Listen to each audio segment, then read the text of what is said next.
In 1939, science discovered a power greater than any weapon in history, and the world went to war to control it. That year, physicists in Germany split the atom. The experiment, led by Otto Hahn and Lise Meitner, proved that if uranium were bombarded with neutrons, it could release a chain reaction of unimaginable energy. The discovery meant that whoever mastered nuclear fission could build a bomb capable of destroying an entire city. Within months, as the world descended into conflict, two scientific races began, one in the open laboratories of the United States and Britain, and another in the secret corridors of Nazi Germany. Both sought the same goal, the atomic bomb. Germany had the scientists to do it. Werner Heisenberg, one of the most brilliant physicists alive, led the so-called Uranverein, or Uranium Club. But to control nuclear reactions safely, Heisenberg's team needed something rare, heavy water, or deuterium oxide. This substance could slow neutrons enough to sustain a chain reaction, making it essential for any functioning nuclear reactor. And there was only one place on Earth producing heavy water in industrial quantities, a remote hydroelectric facility called Vemork, deep in the mountains of Telemark, Norway. Built in 1934 by the company Norsk Hydro, Vemork was originally intended for fertilizer production. The plant's massive electrolysis chambers separated hydrogen and oxygen from water, and in the process, tiny amounts of heavy water accumulated. Before the war, heavy water had been a scientific curiosity, but once fission was discovered, its value soared. When Nazi Germany invaded Norway in April 1940, the Wehrmacht quickly seized the plant. By that time, Allied intelligence already knew that German scientists had requested shipments of heavy water from Norsk Hydro before the invasion. Now, with Norway under occupation, those shipments would flow directly to Berlin. In London, alarm bells rang. Reports from Norwegian resistance members and British intelligence confirmed that the plant was being guarded by soldiers, and production had increased tenfold. British analysts feared that the Nazis were using Vemork to supply Heisenberg's nuclear experiments in Germany. If the Reich built an atomic bomb, the war, and civilization, would end. In 1942, the British formed a secret organisation to counter such threats, the Special Operations Executive, SOE.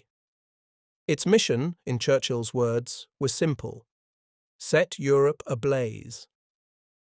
Among the first targets placed before the SOE was Vemork. It stood on a rocky plateau 100 miles west of Oslo, connected to the valley below by a single suspension bridge spanning a deep gorge. The plant's walls were of reinforced concrete, its machinery guarded by floodlights, mines, and patrols. An air raid would be too dangerous. The plant was nestled between mountains that made precision bombing nearly impossible. That left only one option: a commando raid. The SOE's Norwegian section began recruiting exiled Norwegians living in Britain, men who knew the landscape, spoke the language, and could survive in the Arctic wilderness. Many had escaped across the North Sea in fishing boats after the German invasion. They were tough, disciplined, and burned with the desire to free their homeland. The first attempt to destroy the plant, Operation Freshman, in November 1942, ended in disaster. 2 gliders carrying British commandos crashed in the mountains near Vemork. Survivors were captured, tortured, and executed by the Gestapo under Hitler's commando order. It was a brutal reminder of the risks. Still, the threat was too great to ignore. Allied scientists urged Churchill's government to try again. Intelligence from the Norwegian resistance suggested that Vemork had resumed full production, shipping drums of heavy water by rail to Germany every few weeks. If the plant couldn't be destroyed, the Germans might complete their reactor within a year. A second operation was planned, Operation Gunnerside, this time using an all-Norwegian team parachuted into occupied territory. Their task was clear: infiltrate the plant, destroy the heavy water cells, and escape before German reinforcements could respond. To do that, they would have to cross hundreds of miles of frozen wilderness in the dead of winter, carrying skis, explosives, and the hope of the free world on their backs. It was an impossible mission. But if they failed, Hitler's scientists might succeed in unlocking the atom, and the world would never recover. As the RAF transports roared over the North Sea in early 1943, carrying the men who would change history, the lights of Vemork still glowed faintly in the valley below. A fortress of science turned to darkness. In February 1943, a freezing wind swept across the white wastelands of southern Norway. The mountains of Hardangervidda were buried under drifts of snow taller than a man, and the rivers lay silent under thick ice. Far below, in the valley of Rjukan, the Vemork power plant glowed faintly through the mist, the heart of Nazi Germany's nuclear dream. High above it, a small team of men waited in the dark. They were Norwegian commandos, trained in Scotland under the British Special Operations Executive, SOE. Their mission: to infiltrate the most heavily guarded industrial facility in Europe and destroy its heavy water chambers before another shipment reached Germany. They called their operation Gunnerside. The team leader was Joachim Rønneberg, a 23-year-old from Ålesund. Quiet, calm, and methodical, he was chosen because he could think clearly under pressure. His men, Knut Haukelid, Fredrik Kaiser, Birger Strömsheim, Kasper Edland, Hans Storhaug, and Torfinn Troyen, were all volunteers who had escaped to Britain after the German occupation. Each had trained for months in skiing, demolition, and silent infiltration. But before Gunnerside could even begin, another group was already on the ground. The survivors of Operation Grouse, a 4-man reconnaissance team dropped in months earlier to prepare the area. They had endured an unimaginable winter alone in the mountains, living off reindeer and lichen while waiting for the main group to arrive. By the time Rønneberg's team parachuted into Norway on February 16, 1943, temperatures had dropped to -30 degrees Celsius. The landing zone lay near Lake Musvatn, 40 miles from their target. The parachutes opened silently against the stars, and within minutes the men were on the ground, cold, hungry, and weighed down by more than 200 pounds of supplies and explosives. For days they skied through the wilderness, their white camouflage blending into the snow. They navigated by moonlight and compass, hiding during the day in makeshift snow caves. Food was scarce: biscuits, chocolate, and the occasional piece of dried meat. When they finally reached the grouse team's camp, hidden in a rocky ravine called Hardanger Plateau, the reunion was emotional. One of the men whispered, "You are the first people we've seen in 4 months." Together, the 9 commandos planned the assault.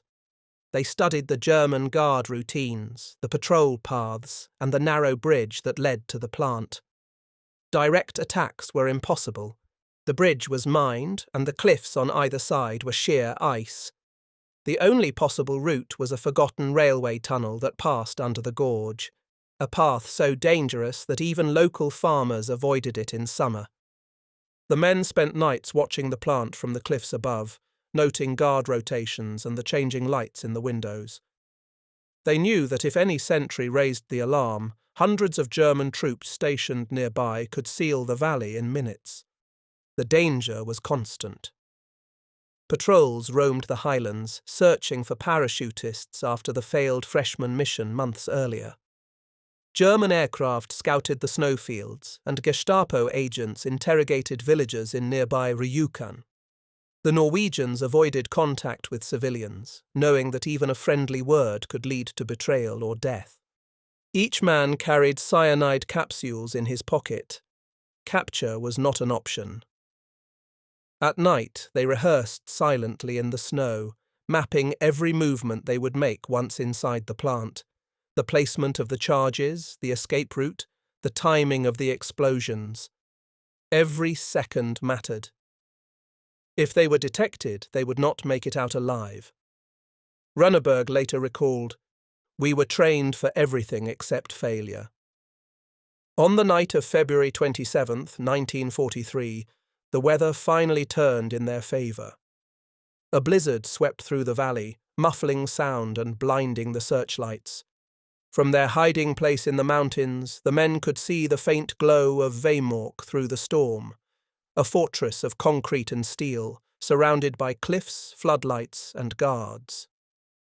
They strapped on their skis, checked their weapons, and set off into the dark. For 6 hours they moved downhill through the snow, barely speaking. Their skis hissed across the crusted drifts.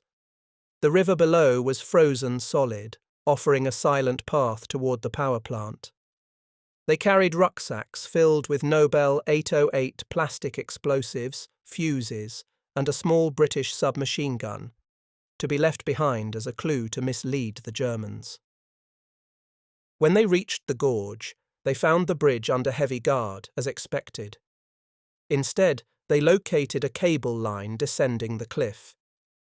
Using ropes and frozen fingers, they lowered themselves one by one into the ravine, crossed the river, and climbed up the far side using steel spikes. By midnight, they were inside the enemy perimeter, soaked, freezing, and unseen. Ahead of them stood the silent walls of the Vemork plant, its chimneys disappearing into the snowstorm. Behind those walls, the German nuclear program pulsed with the light of the electrolysis chambers, cells filled with heavy water that could one day feed an atomic reactor. The Norwegians crouched in the shadows, waiting for the moment to strike. They had come farther than anyone thought possible. The next few hours would decide not only their lives, but possibly the fate of the world. The storm was a cover and a mercy. On the night of 27 February 1943, wind and sleet wrapped the Vemork Valley in a white shroud. Searchlights that normally stabbed the gorge were reduced to ghostly cones. For Joachim Runneberg and his 8 comrades, the weather was the closest thing to good fortune the mission would know. They moved downhill in absolute silence. The skis ate the crusted snow with a whisper. Every now and then a man would pause, press his ear to the gale, and listen for the clink of boots on guardrails. They carried the tools of demolition and escape: packs of Nobel 808 plastic explosive, lengths of fuse, detonators, spare clothing, and a single Thompson submachine gun left intentionally at the scene to mislead German investigators toward a British commando narrative. Each man also kept a tiny cyanide capsule. Capture meant torture, and they had been taught that death was preferable. Approach had been rehearsed until it was rote. The grouse reconnaissance team, who had lived like ghosts in the mountains for months, had mapped the patrols and the little-used service route, a rail tunnel that ran beneath the gorge and emerged near the plant's basement. It was a path the guards rarely checked because it was dark, damp, and dangerous. The Norwegians used it. They found the tunnel entrance where the grouse men said it would be. The air inside smelled of oil and rust, their breath fogged in their masks. With bolt cutters and steady hands, they slipped through an inner gate and down into the dim underbelly of Vemork. The plant's mammoth machinery loomed above them: pistons, pipes, chains, and farther on the rows of electrolysis cells that produced heavy water for Norsk Hydro's industrial processes. The team split into 3 small units, each with a precise assignment. Runneberg led the main party toward the electrolysis hall. They moved like shadows, hugging the machinery's cold metal, listening for the clack of boots overhead. A single careless noise would bring a flood of searchlights and hurried soldiers. At one point, a German sentry walked within 10 yards. The men lay prostrate, bodies pinned to the concrete, hearts hammering against the night. When he passed, they didn't breathe until the sound receded. They had a crucial advantage. A Norwegian engineer at the plant, long opposed to German control, had smuggled a set of keys and a crude map to the resistance. That small betrayal of complacency inside the plant was what made the impossible possible. Using the keys, the commandos unlocked a maintenance door and slipped into the central chamber. The electrolysis cells were deceptively delicate-looking, rows of glass and metal bathed in a pale industrial glow. The Norwegians worked quickly. Charged with plastic explosive, they affixed charges to the critical supports and to the most vulnerable joints that would collapse the system rather than simply blow a hole. They wired pencil detonators to short fuses and threaded lines back along safe routes. Every placement was deliberate. The goal was not to kill workers, but to destroy the heavy water production irreparably. Time moved like a physical thing. With the last charge set, Ronneberg gave the slow, almost ceremonial nod. The team retraced its route toward the tunnel, careful not to trip wires or alight on footprints that might betray them. Outside, the storm had grown. Wind drove sleet at their faces, erasing their tracks as they crossed the frozen river. They climbed the far cliff with pitons and rope, muscles burning, lungs rasping with cold. When the charges went, the sound seemed disproportionately large for such a remote place. The first detonator sparked, and then, in carefully timed sequence, the others. Light exploded inside the plant, glass and metal shuddered, and a spray of steam and smoke belched into the night.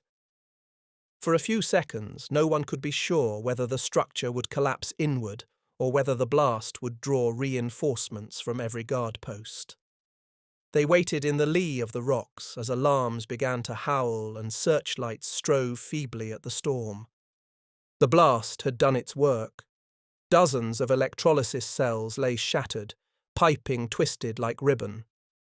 The inventory of heavy water, roughly 500 kilograms in various stages of concentration, was ruined or scattered. Shipment schedules to Germany were interrupted immediately. Train traffic was delayed while the Reich assessed the damage. Crucially, the sabotage was surgical rather than indiscriminate. No mass civilian casualties occurred. Many plant workers were asleep in quarters away from the damage. Ronneberg and his men melted into the mountains. Some, after weeks of hiding, crossed into neutral Sweden. Others remained to harass German patrols and stage diversionary attacks. The Germans, enraged and determined, sealed the valley with troops and offered brutal reprisals. Local villages were interrogated, and several residents disappeared under Gestapo suspicion. The Norwegian resistance paid a grave cost in exposure and fear, but the saboteurs themselves largely eluded capture. The single Thompson left behind and the use of precise explosive types steered blame toward a professional sabotage operation rather than random partisans.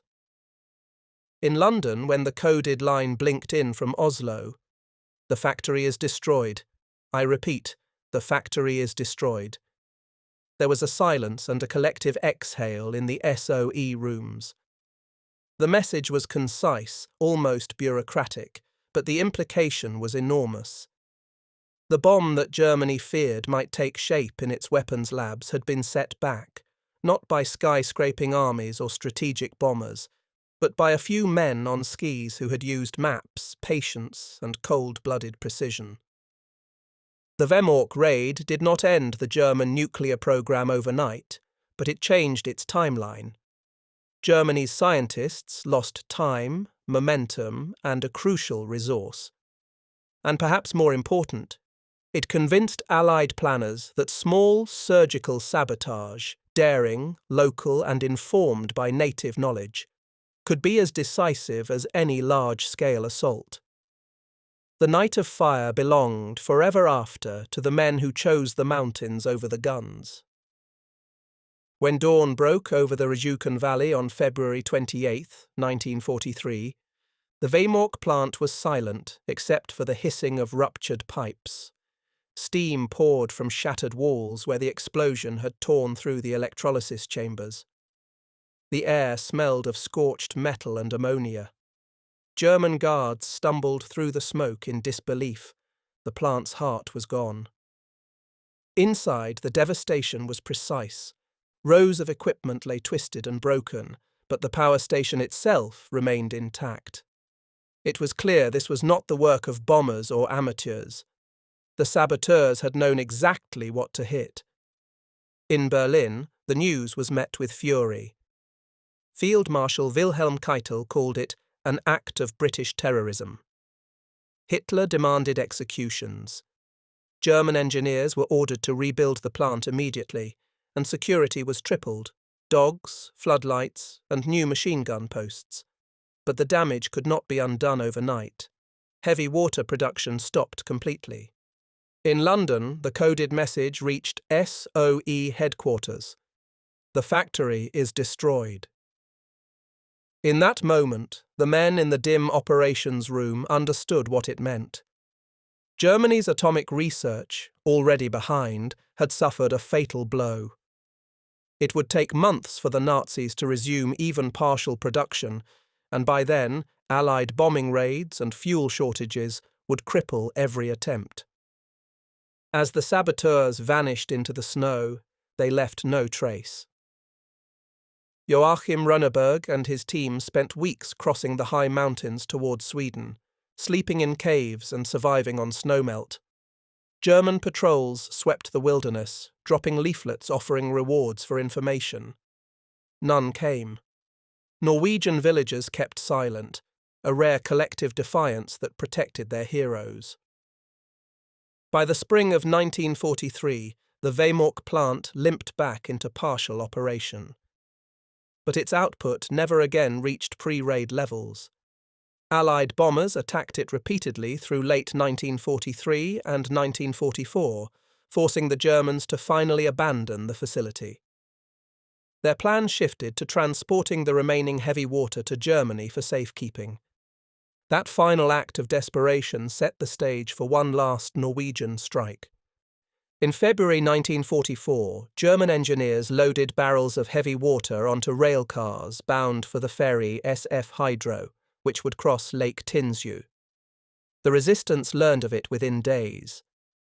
One of the original saboteurs, Knut Haukelid, led a small team to intercept. They smuggled explosives aboard the ferry under cover of night, wiring them to detonate in the middle of the crossing. At dawn, as the Hydro glided into deep water, the blast tore open its hull. Within minutes, the ferry sank beneath the icy lake, carrying with it the last of Germany's heavy water stockpile, and 14 Norwegian civilians who were among the passengers. It was a tragedy, but it ensured that the material would never reach German laboratories. The Reich's nuclear ambitions ended at the bottom of that Norwegian lake. After the war, Allied intelligence confirmed what the saboteurs had only guessed: the German atomic project had been crippled. Physicist Werner Heisenberg and his team in Germany never came close to building a bomb. The heavy water shortage and the loss of key facilities like Vemork slowed them beyond recovery.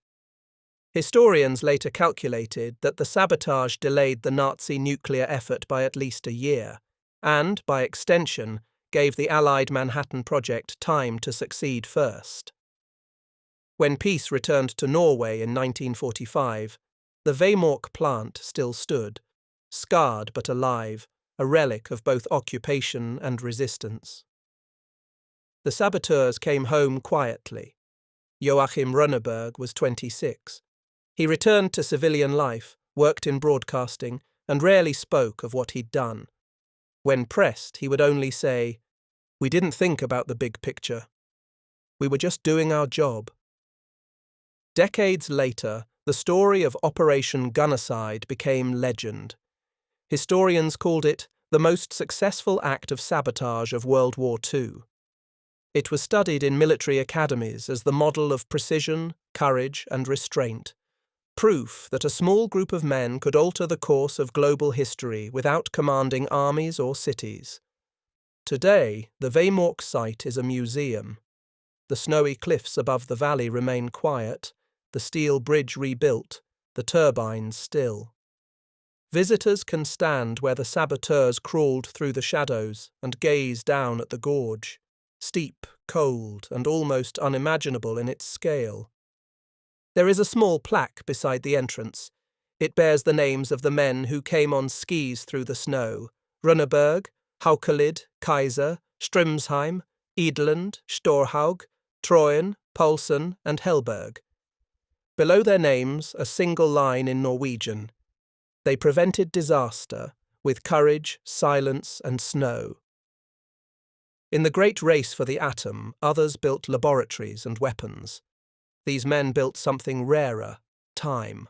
Enough time for the free world to win the war. And somewhere in the silence of the mountains, the wind still carries their victory.